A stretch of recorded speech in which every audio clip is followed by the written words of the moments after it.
O conteúdo que você ouvirá na sequência não é indicado para menores de 14 anos. Olá, amigos, eu sou o Dom e esse é o Crimecast, podcast sobre crimes reais.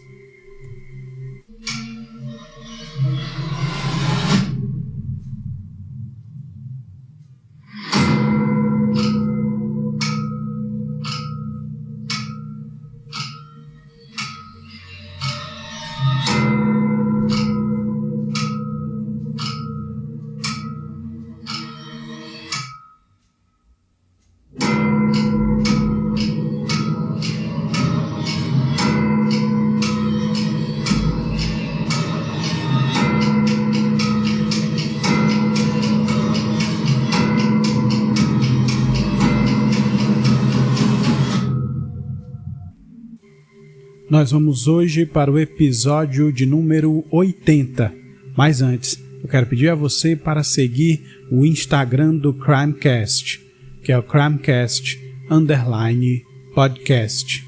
O link que o levará direto para o perfil do Instagram estará na descrição desse episódio.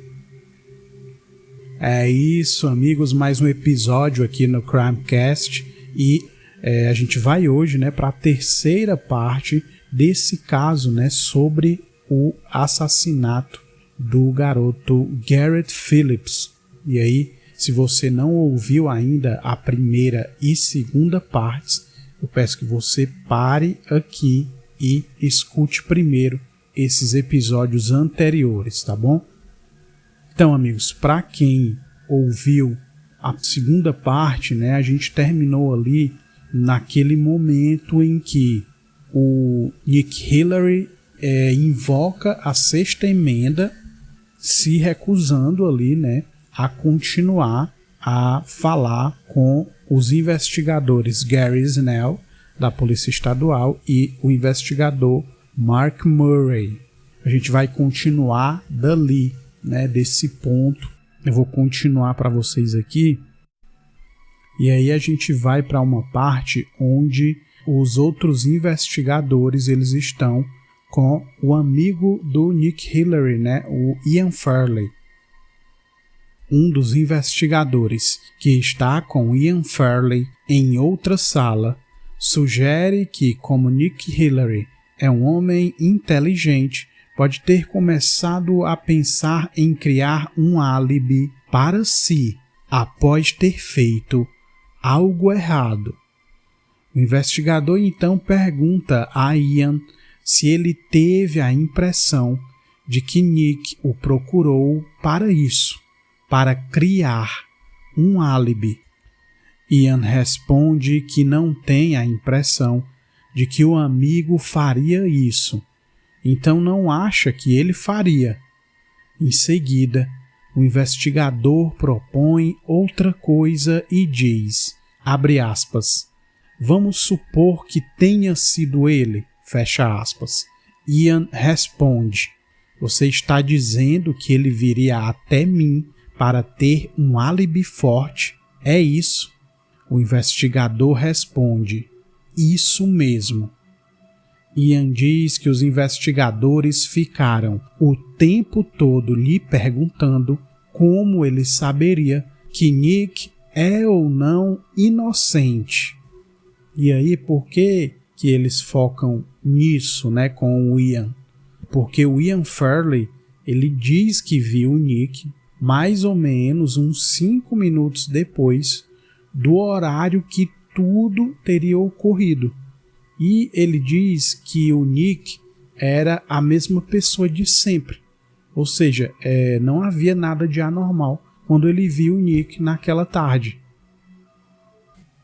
Ian Fairley afirma que Nick Hillary não poderia estar no local do crime, pois se lembra que às 17h21 Nick estava na casa dele.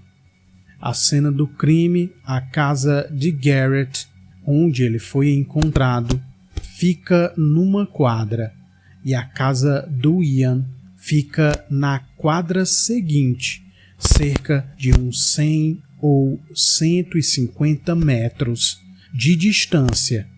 O policial Wentworth diz que ouviu barulhos por detrás da porta exatamente ao chegar, às 17h24. O policial relata que o barulho parecia de alguém andando dentro do apartamento, ou seja, para Ian Fairley, isso prova que não era Nick Hillary, pois, como ele falou, às 17h21, Nick já estava na casa dele.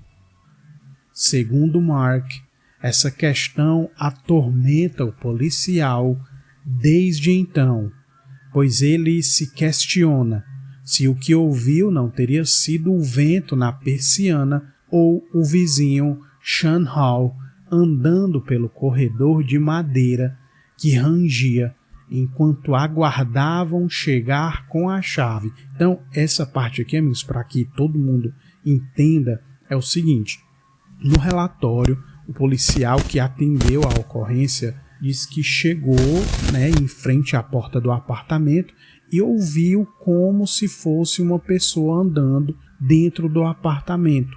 Isso era às 17h24. O Ian Fairley afirma que às 17h21 o Nick já estava na casa dele, na casa do Ian. Então, por essa questão aí, não poderia ser o Nick dentro do apartamento. Mas depois, se levantou essa questão de que será que o policial ouviu às 17h24 era realmente alguém, uma pessoa ou assassino ainda dentro do apartamento? Poderia ser várias coisas, Inclusive ele cita essa questão dos passos. O vizinho que estava ali do lado, ele podia estar andando e como o piso lá, geralmente, o piso nesses apartamentos são de madeira, ele podia estar ouvindo, na verdade, o vizinho andando dentro do apartamento ao lado, em vez de alguém na casa. Mas como ele não viu, fica essa questão, No relatório ele diz isso, que o que ele ouviu às 17h24 é como se fosse uma pessoa andando dentro do apartamento. E aí eu vou ler o que diz exatamente lá no relatório, no depoimento do policial Wentworth.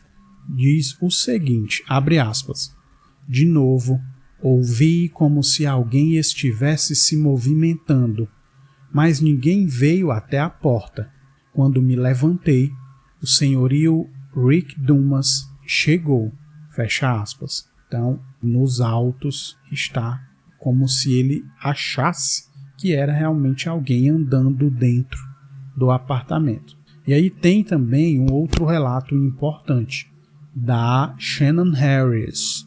Vocês lembram que era a pessoa que estava lá do lado de fora, bem ali próximo do apartamento onde tudo aconteceu.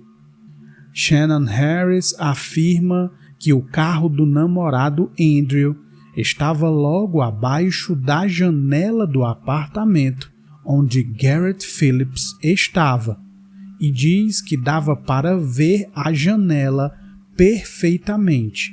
Segundo Shannon, a janela fica perto de uma lixeira e se recorda que ela e o namorado ficaram ali entre 16h40 e 17h20. Quando ela fala lixeira, era como se fosse ali, não sei se vocês já viram, como se fosse um compartimentozinho de cimento e tal, E dentro desse compartimento é que as pessoas colocam o lixo para ser retirado, no dia. Então era isso. A janela é no segundo andar e abaixo da janela, para que vocês visualizem, tem esse compartimento de cimento, de alvenaria mesmo, que serviu para que a pessoa conseguisse chegar até o chão. Se a pessoa saiu pela janela, que é o que tudo indica, ela conseguiu chegar ao chão justamente por conta desse compartimento que tinha ali bem embaixo da janela. E a Shannon afirma isso. Ela estava ali e se alguém tivesse saído pela janela nesse horário, ela e o namorado com certeza teriam visto. É isso que ela dá a entender. Analisando a cronologia baseado nos relatos, o jornalista Eckert questiona em que momento a pessoa escapou nesse período, como a pessoa saiu pela janela, correu e ninguém viu.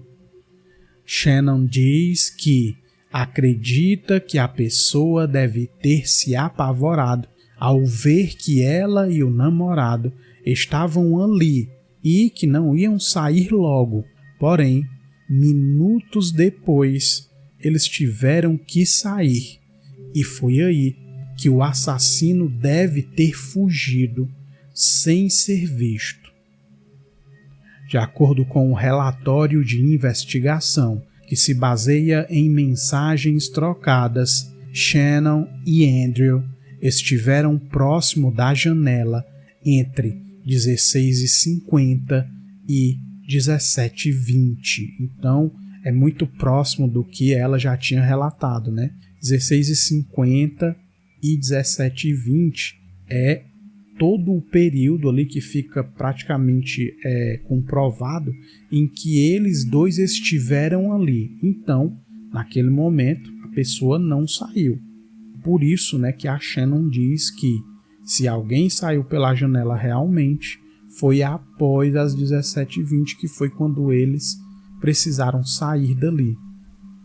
E aí a gente volta para o depoimento do Nick lá com os dois investigadores. Não terminou ainda, né? Porque teve lá um momento que as coisas realmente começaram a ficar bem tensas.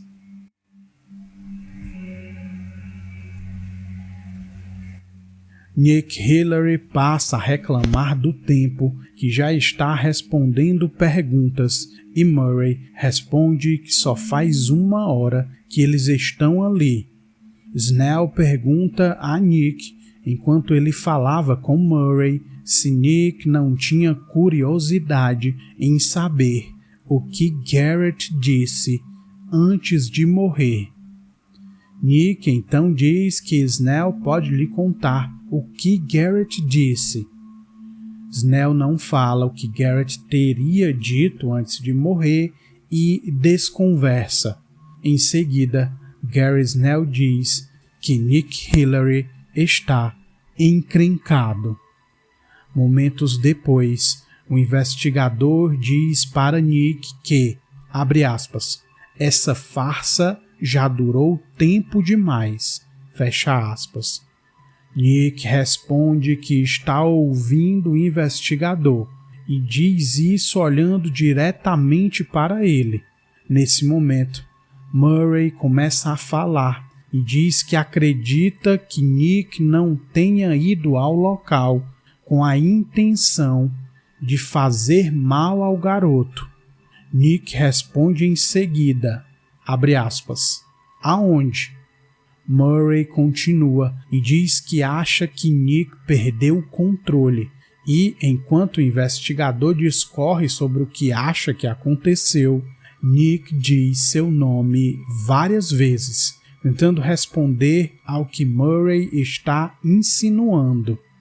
Antes de parar de falar, Murray diz a seguinte frase, abre aspas, eu respeito você, talvez isso não seja bom, mas... E aí ele não termina a frase, né? Nick apenas responde que também respeita Murray. Murray continua e diz que é um profissional e que Nick é profissional também, e continua sua linha de pensamento, dizendo que não foi culpa de Nick e que ele não fez de propósito. Então você vê que eles já estão ali indo na linha, né, de induzir, dizer que foi o cara realmente e vendo se o Nick fala alguma coisa no sentido de confessar algo. Eles vão nessa estratégia.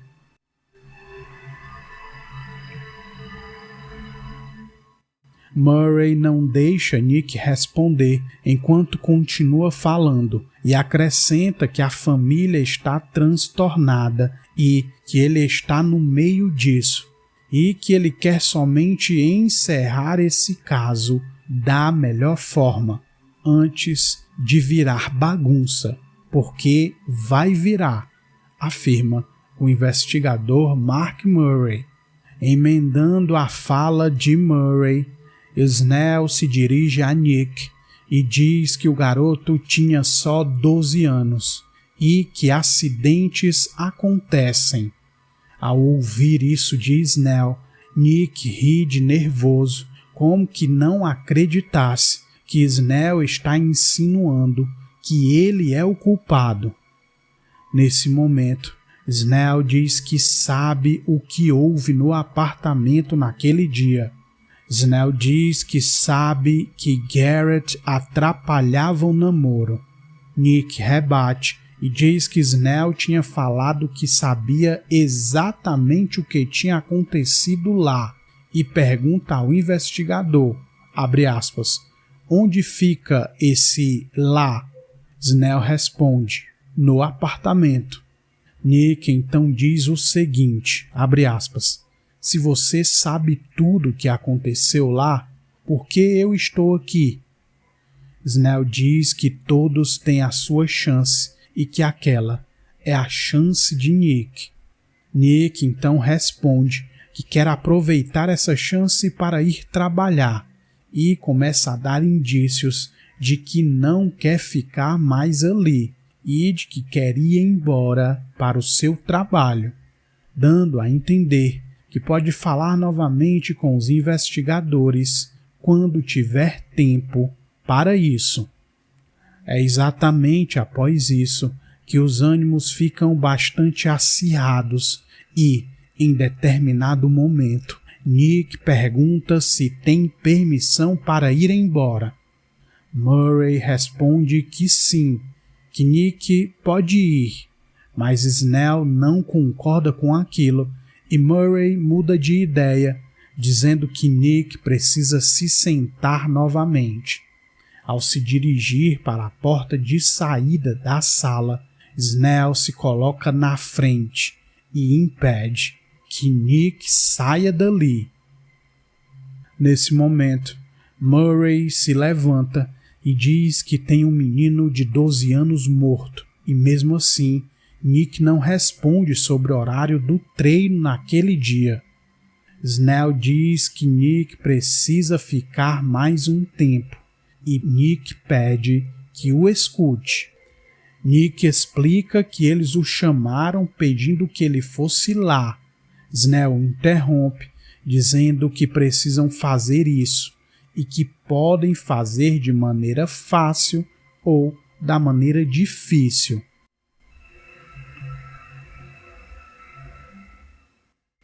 Esse momento aqui, amigos, para vocês visualizarem, é o seguinte: tudo ocorreu dentro daquela sala, inclusive foi a foto da capa do episódio, né? Numa sala onde estão os dois investigadores e o Nick Hillary. Depois de mais ou menos uma hora ali, o Nick Hillary diz que quer sair. Quando o Nick vai em direção à porta, o Snell fica na frente, bem na frente da porta ali, né? Sem deixar que o Nick passasse por ela. E o Nick não faz nada, ele fica em pé ali próximo do Snell. E o Nick já tinha dito, olha, eu vim aqui como vocês pediram, eu já respondi várias perguntas, então nesse momento as coisas realmente ficam mais tensas do que já tinham ficado antes, né? É um momento mais tenso. E aí o Nick explica como que foi aquele momento tenso no interrogatório. Abre aspas, o Nick falando, conhecendo meus direitos, sabendo que eu podia sair de lá, mas sendo barrado e impedido fisicamente, só me restava uma opção: empurrar quem estava me barrando para sair, ou até correr em direção à porta. Mas as consequências dessas duas opções não eram boas para mim.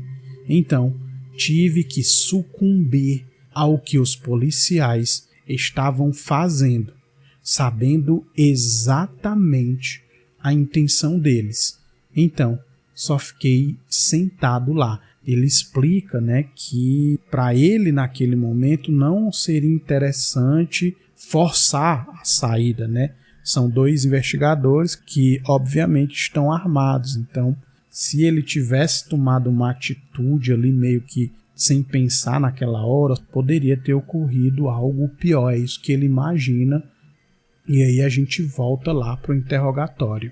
Snell diz que Nick chame um advogado, faça o que quiser, mas enquanto isso, eles vão tentar conseguir um mandado para fotografar o corpo de Nick Hillary.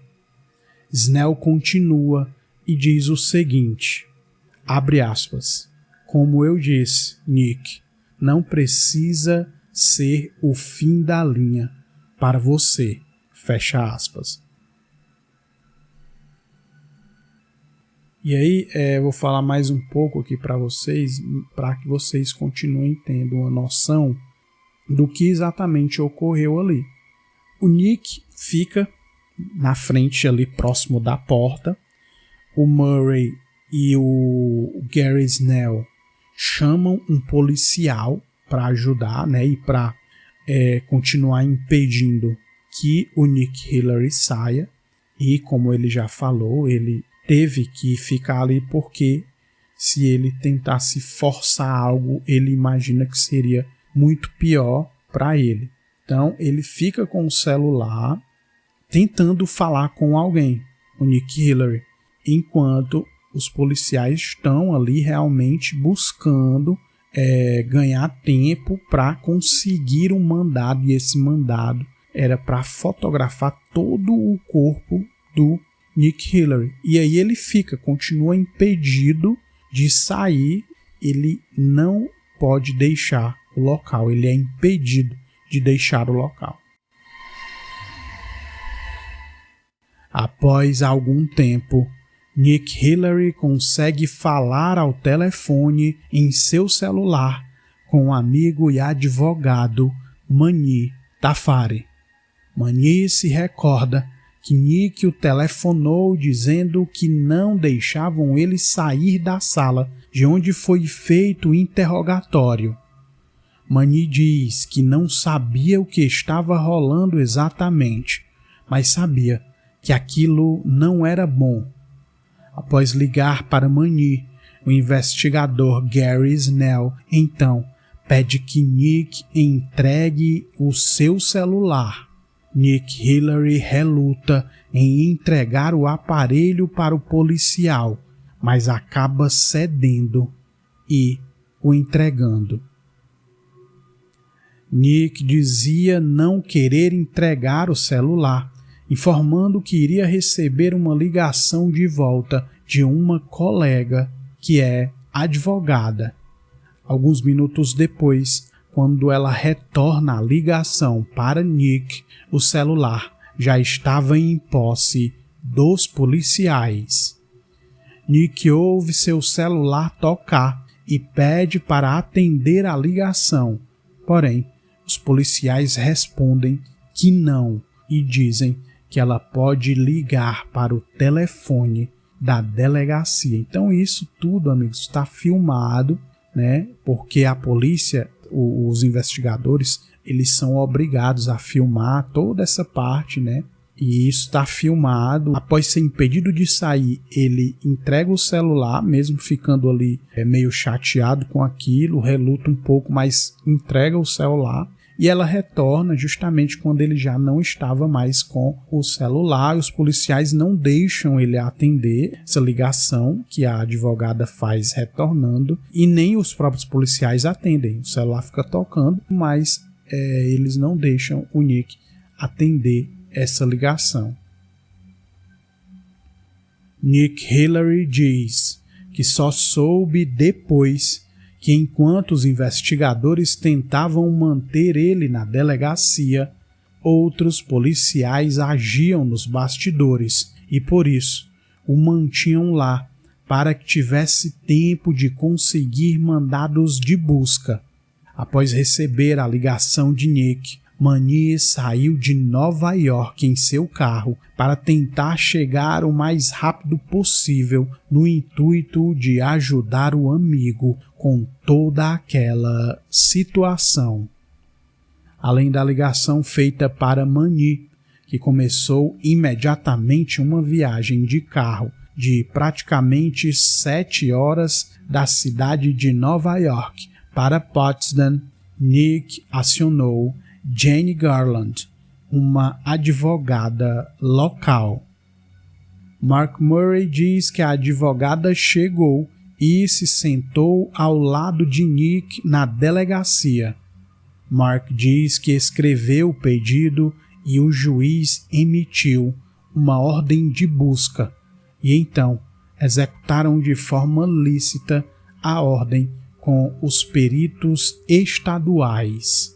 A ordem era para que todo o corpo de Nick fosse fotografado em busca de algum ferimento ou lesão, pois isso corroborava com a tese dos investigadores de que o assassino de Garrett teria, muito possivelmente, alguma lesão ou ferimento por ter saltado da janela do 2º andar ao fugir do apartamento. É ordenado que Nick fique nu para que as fotos sejam feitas. Antes disso, fotos de Nick ainda vestido e fotos do tênis que ele estava usando no momento também foram tiradas. Após Nick ficar sem roupas, é constatada uma pequena ferida no tornozelo direito do homem. O investigador Mark Murray diz que Nick tinha afirmado não ter nenhuma ferida nas pernas e, ao ser indagado sobre a ferida no tornozelo, ele teria respondido que arrastou móveis em sua casa.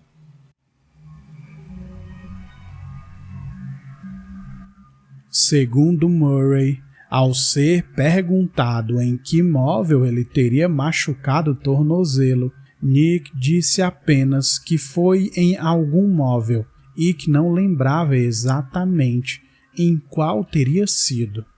Em dado momento, Nick precisa ficar completamente nu, sem roupas, para que cada parte do corpo seja fotografada em busca de algum ferimento que possa indicar um ferimento feito pela vítima ao ser morta.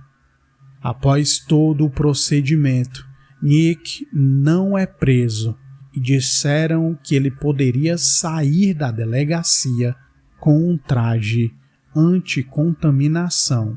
Então, aqui dá a entender que eles ficaram com as roupas que ele estava vestindo naquele dia e ele sai realmente com, parece tipo um macacão branco, né? Aqueles trajes anticontaminação. Ele sai da delegacia com um traje desses e, olha só, depois de tudo aquilo, eles liberam o Nick Hillary. Nick deixou a delegacia após ficar 8 horas seguidas desde que chegou por volta das 8h30 da manhã. Então ele chegou lá mais ou menos 8h30 e toda essa situação ele só foi liberado por volta de 4h30 da tarde. Olha isso, cara. Nick diz que essa experiência foi uma daquelas situações que até hoje é difícil explicar e ainda é muito complicado de relembrar. Nick Hillary diz que o mais difícil, após ter passado pelaquela situação, foi saber que aquilo era apenas o começo. Aquilo estava longe de acabar.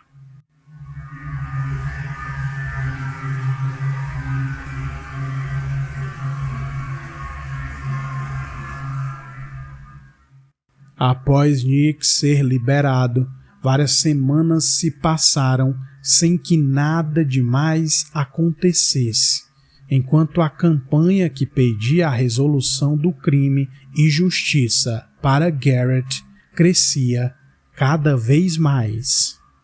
A campanha arrecadou rapidamente o valor de $40 mil, além de panfletos, vários cartazes e inclusive um outdoor foram espalhados pela cidade, oferecendo os 40 mil por informações que levassem à prisão do responsável pelo crime. E aí, olha só, cara, acontece tudo isso. O Nick Hillary fica ali 8 horas, né?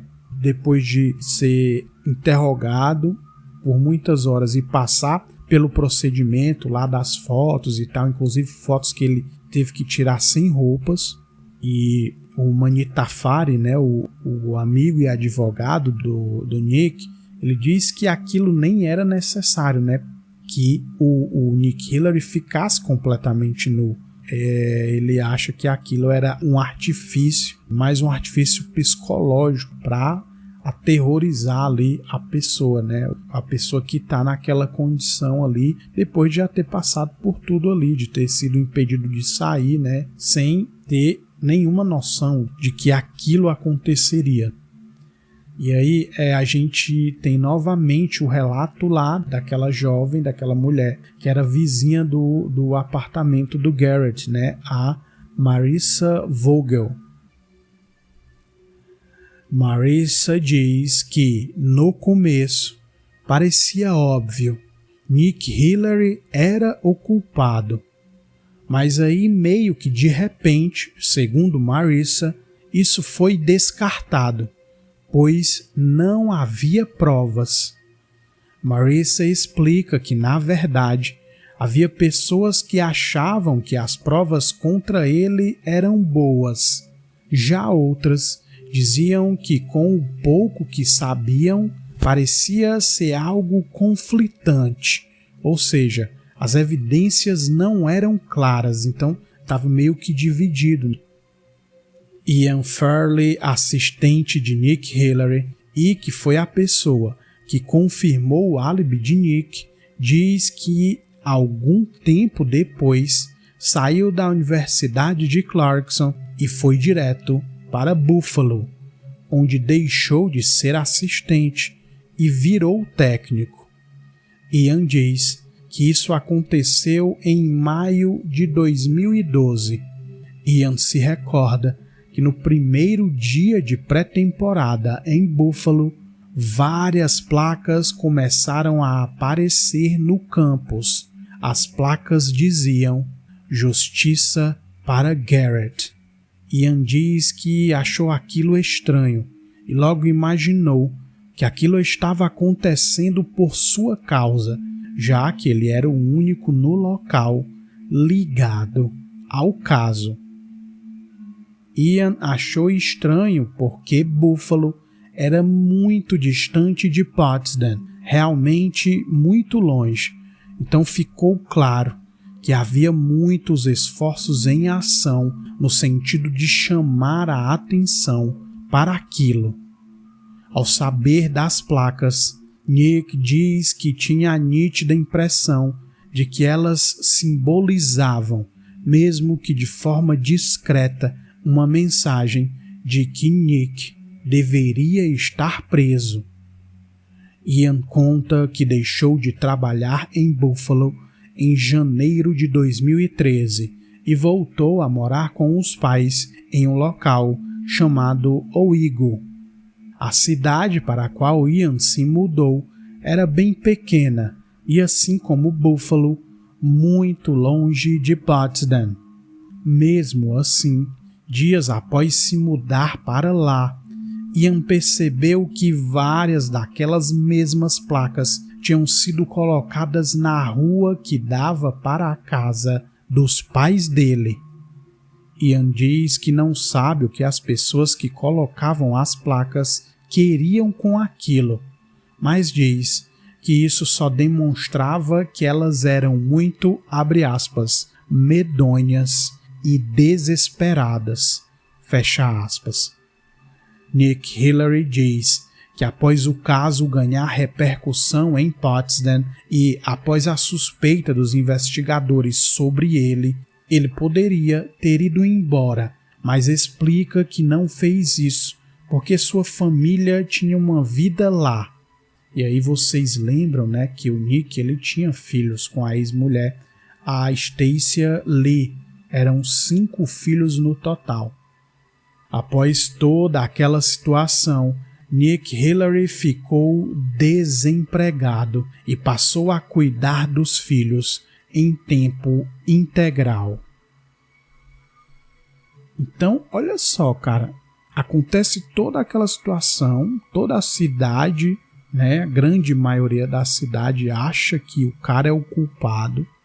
A suspeita sobre ele, com certeza, se espalhou dentro de Potsdam e, como consequência, o cara fica sem emprego.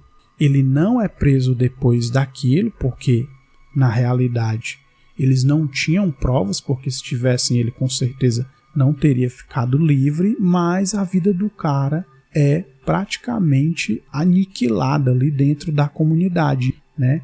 É muito complicada a situação do Nick Hillary depois de tudo aquilo. E aí ele explica, né?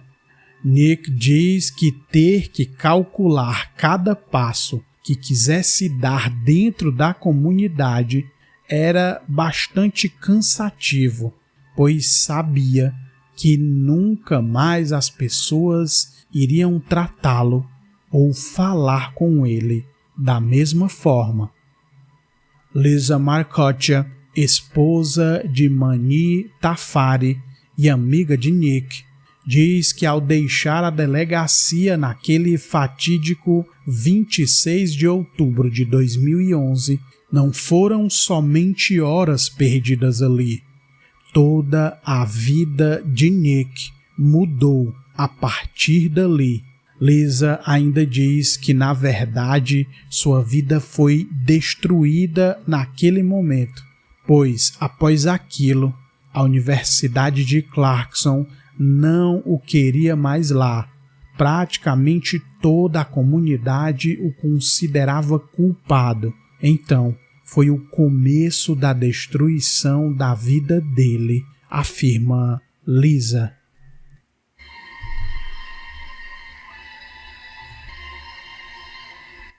E aí, o Mani, o amigo dele, na época, que fazia às vezes de porta-voz do Nick, né, naquele momento. Diante dessa situação e tudo o que ocorreu com Nick Hillary, ele decide apresentar uma notificação contra a cidade de Potsdam. Ou seja, Nick decide entrar com uma ação civil por difamação. Nick explica que esse foi o primeiro passo para iniciar um processo visando amenizar a grande mancha causada à sua imagem dentro da comunidade. A polícia de Potsdam, então, contratou um advogado chamado Tom Mortati para analisar a notificação da ação civil movida por Nick Hillary. Thomas J. Mortati diz que costuma pesquisar na internet quando aceita um caso e ficou surpreso quando viu que Nick era suspeito de um crime de homicídio. O advogado diz que se Nick seguir com a ação, sua resposta será atacá-lo e tentar mostrar que ele cometeu o crime e, se isso beneficiar a polícia e a procuradoria, perfeito.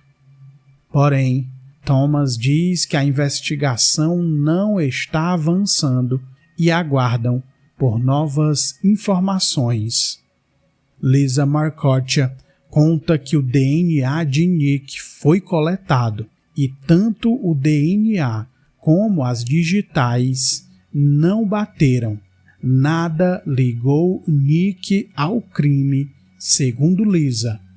A procuradoria apenas informou que a investigação continuaria seguindo todas as pistas e informou que, abre aspas, infelizmente, Casos assim podem levar tempo. Fecha aspas.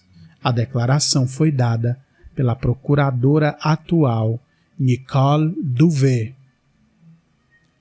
2 anos se passaram desde a morte de Garrett Phillips e as investigações continuavam. A polícia estadual então pediu um segundo exame de DNA de Nick Hillary, em comparação com o DNA obtido das unhas de Garrett Phillips, utilizando o software TrueAllele. O resultado apontou incompatibilidade por falta de apoio estatístico. O repórter W.T. Eckert diz que não havia prova, nem na perícia, nem digitais, nem nada. E somente após a candidatura de Mary Rain à procuradoria foi que a investigação começou a avançar por conta da pressão que Mary fez. Mary Rain, eu vou explicar aqui para vocês, ela foi eleita a nova procuradora. A procuradora, na época, né, do crime e no período posterior, era a Nicole Duvet. Mary Rain, candidata à procuradoria, inclusive deu entrevistas ao lado de Tandy, mãe do garoto, em que prometia trabalhar com a polícia para achar o assassino e fazer justiça. Nick Hillary diz que ao ver as entrevistas de Mary Rain ao lado de Tandy, imaginou qual era o plano dela e o que ele teria que enfrentar. Mani Tafari diz que muitas pessoas se mobilizam e votam em deputados e presidentes, porém não entendem que o único cargo que afeta sua vida e que pode inclusive prender você para sempre, mesmo que você seja inocente, é o de procurador. Mani ainda diz que é muito difícil, praticamente impossível, controlar gente gananciosa que está disposta a destruir a vida de alguém em prol de sua própria carreira. E aí eu vou explicar para vocês aqui, porque ele está se referindo à procuradora que entrou ali no período de eleições, a candidatura, né, para uma nova eleição de procuradores, né, nos condados nos Estados Unidos. Eles escolhem o procurador dessa forma, né, por votação. Durante a disputa acirrada pela procuradoria, cada vez mais o caso não resolvido do assassinato de Garrett foi virando uma questão política em Potsdam, e enquanto Nicole Duvet, atual procuradora, dizia não ter provas para prender um suspeito, Mary Rain fazia discursos atacando Nicole e dizendo, inclusive, que não havia pessoas condenadas em 2 casos de assassinato por conta da, abre aspas, ineficiência e incompetência de Nicole.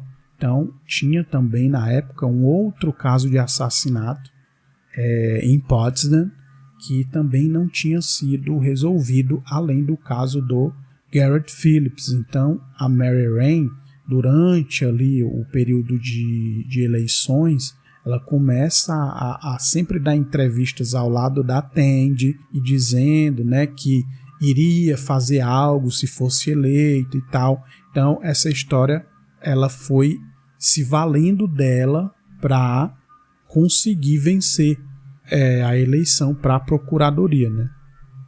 Ao final da contagem de votos, Nicole foi derrotada por Mary Rain, que logo após o resultado informou a Tandy Cyrus que o caso de Garrett seria sua prioridade assim que assumisse o cargo.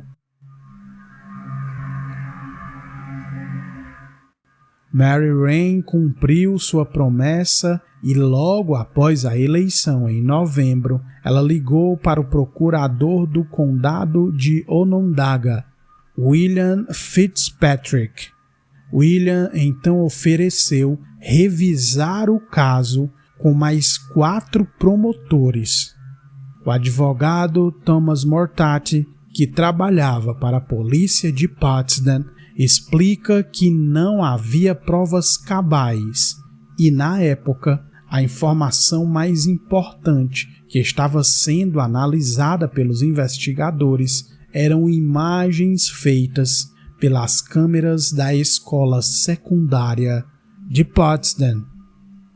As imagens mostravam um carro compatível com o veículo de Nick Hillary que aparece chegando ao estacionamento da escola.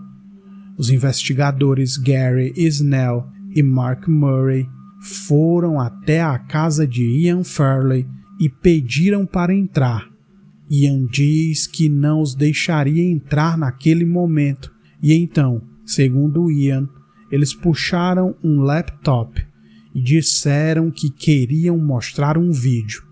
De acordo com Ian Fairley, os investigadores disseram que a cronologia estava errada. Ian diz que ali mesmo, na porta, eles podiam mostrar o vídeo. No vídeo, o carro que Ian diz reconhecer como sendo o carro de Nick Hillary estaciona às 4h47 da tarde do dia 24 de outubro de 2011. No vídeo seguinte, feito pela mesma câmera, passa um garoto de skate. Ian reconhece o menino como sendo Garrett Phillips. Esse registro foi feito às 4h51 da tarde. Os investigadores então mostram outro vídeo em que o carro supostamente de Nick Hillary é visto deixando o estacionamento às 4h53. Antes do carro sair do estacionamento, os investigadores perguntaram qual direção ele pegaria ao sair se estivesse indo para casa. Ian responde que ele viraria à direita. Porém, o carro faz a curva à esquerda. Ian Fairley diz que os investigadores o questionaram sobre isso e se aquilo não poderia ser um indício de que talvez naquela hora Nick estaria seguindo Garrett. Ian responde que aquilo não era nada demais e que tudo que o vídeo mostrava era Nick chegando e saindo da escola. O investigador Mark Murray diz que as imagens foram algo decisivo para ele, pois acredita que Nick seguiu Garrett até em casa. A procuradora Mary Rain, porém, explica que não foi possível ver a placa do carro e nem o motorista, ou seja, se eles chegam com isso só num processo de acusação contra o Nick Hillary, aquilo meio que não serviria, né? O advogado Thomas Mortati diz que não é como em CSI ou nos filmes, onde se pode dar um zoom na placa ou até no rosto do motorista e pronto, pegamos Nick Hillary. Thomas completa e diz que na vida real não é assim que funciona. E aí, no dia 20 de janeiro de 2014, às 10h08 da manhã, tem início a audiência da ação movida por Nick Hillary contra Potsdam por difamação. Então, olha só, o assassinato do Garrett Phillips foi lá em 24 de outubro de 2011. Aqui já é 20 de janeiro de 2014. São aí mais de 2 anos e 3 meses ali, mais ou menos. E o Nick estava livre. E aí ele vem para a audiência da ação que ele decidiu mover contra Potsdam pela difamação, né? Porque depois daquele interrogatório e tal, né, toda a comunidade ficou sabendo e, para a grande maioria deles, o Nick era o culpado. E o cenário ali da procuradoria, aproveitando para a gente ter uma noção geral ali, o cenário da eleição para a procuradoria foi o da Nicole, que era a atual procuradora e que era chamada de incompetente justamente porque o caso não tinha sido resolvido e também porque o Nick Hillary não estava preso, e a adversária dela na ocasião, a Mary Rain, que desde a campanha, né, enquanto era candidata, ela já aparecia dando entrevistas ao lado da Tandy Cyrus. Então muitas pessoas dizem que ela usou isso para conseguir vencer a eleição, porque muita gente acreditava que o Nick Hillary era o culpado, e ela dando a entender que faria de novo, né, as investigações avançarem no sentido de mostrar que o Nick Hillary era o cara culpado, ela vai e consegue se eleger, e depois de ela se eleger, ela consegue realmente fazer com que o caso avance. Os réus citados na ação de Nick são Edward Tischler, delegado do condado, e o investigador Mark Murray. Thomas Mortati representa os policiais e Mani Tafari representa Nick Hillary. O advogado menciona já no início da sessão a segunda-feira, 24 de outubro de 2011, e pergunta a Nick se ele lembra que horas acordou naquele dia. Nick respondeu que costuma acordar por volta das 6:30 da manhã. Em seguida, Tom questiona sobre qual carro ele dirigiu no dia 24. Nick responde que dirigiu seu próprio carro, e o advogado pede para que ele fale sobre qual é a marca e modelo do veículo. Nick diz que dirige um CR-V ano 2009 da marca Honda, e Tom pergunta se o carro é da cor azul claro. É o mesmo carro que é visto lá no vídeo, no tal vídeo. Nick confirma que sim. Tom diz que ficou surpreso em ver que Nick respondeu todas aquelas perguntas e ficou satisfeito. O advogado explica que sua defesa basicamente seria investigar o crime e provar que Nick era o culpado. Então a questão era essa. O Nick move uma ação e esse advogado ele usa a audiência para perguntar sobre o dia do ocorrido e tal. O advogado diz que se ele provar que o Nick é o culpado, então não há difamação por parte de Potsdam. O investigador Mark Murray diz que o processo contra ele e Ed Tischler, na verdade, foi algo bom, pois assim poderiam usar a audiência para que Nick respondesse várias perguntas. Em seguida, a pergunta sobre a marca, modelo e cor do carro, Tom Mortati fez perguntas sobre a ida de Nick até o colégio naquele dia à tarde, na ocasião em que as câmeras filmaram o veículo. Nick confirmou que era ele dirigindo realmente e que tinha ido ao colégio naquele dia para assistir um jogo. Ao ser perguntado sobre o que fez no estacionamento, Nick diz que esperou um pouco para ver se a chuva parava e Tom questiona se ela parou. Nick responde que não.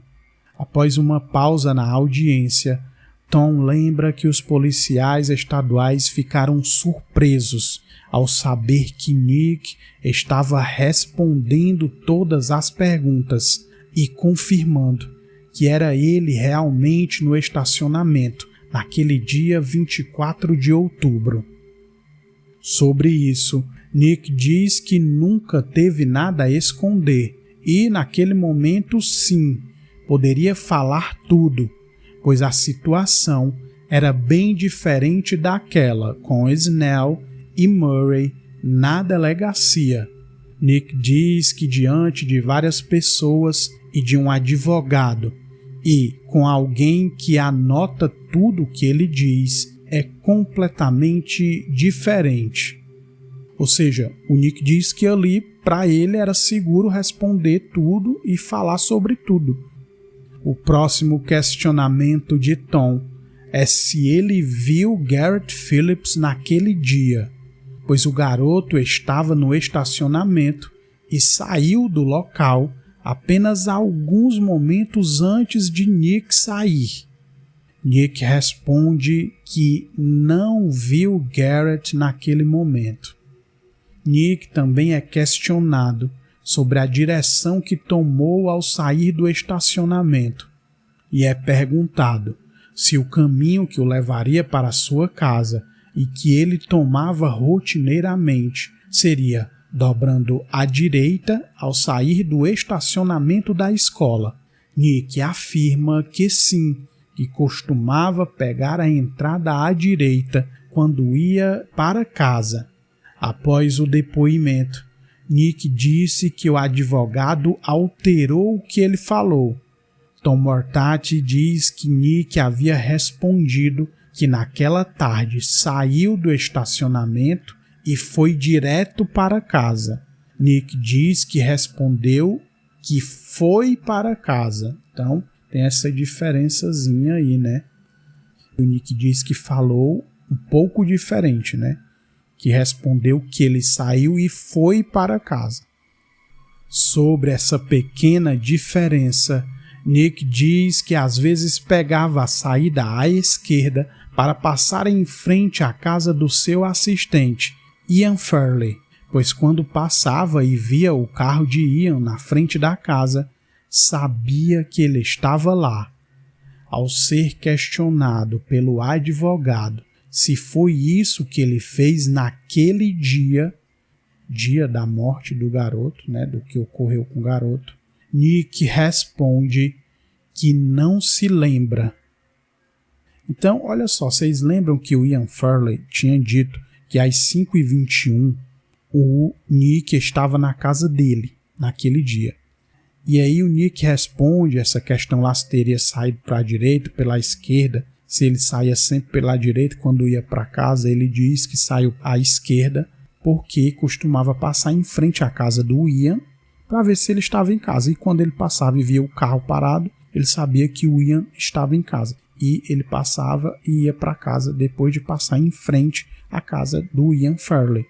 E quando o Tom Mortati pergunta a ele se ele fez isso, naquele dia, no dia 24, você fez isso? E aí a resposta do Nick é que ele não se lembra. A gente sabe que essa audiência aqui é 2 anos e 3 meses depois, mas quando ele fala isso, meio que não é ali uma boa resposta, né? E aí, 3 meses após aquela audiência, em 12 de maio de 2014, a procuradora Mary Rain apresentou prova e acusou Nick Hillary por homicídio simples. A pena para esse tipo de crime pode variar de 25 anos a prisão perpétua. Mary Rain afirma que há provas físicas e circunstanciais e, 3 dias depois, o júri popular acatou a denúncia e Nick Hillary foi preso. Ao ser preso, Nick disse o seguinte, abre aspas, sou completamente inocente, é tudo o que direi, fecha aspas. É isso, amigos, eu vou ficar por aqui como eu tinha dito para vocês, é um caso aí que tem bastante coisa, bastante informações, né? E aí vou precisar fazer mais uma parte, né? Eu volto com essa parte em poucos dias, não sei dizer ainda se será a última parte, mas em poucos dias eu volto com a continuação desse caso aqui para vocês, né? Aqui no Crimecast.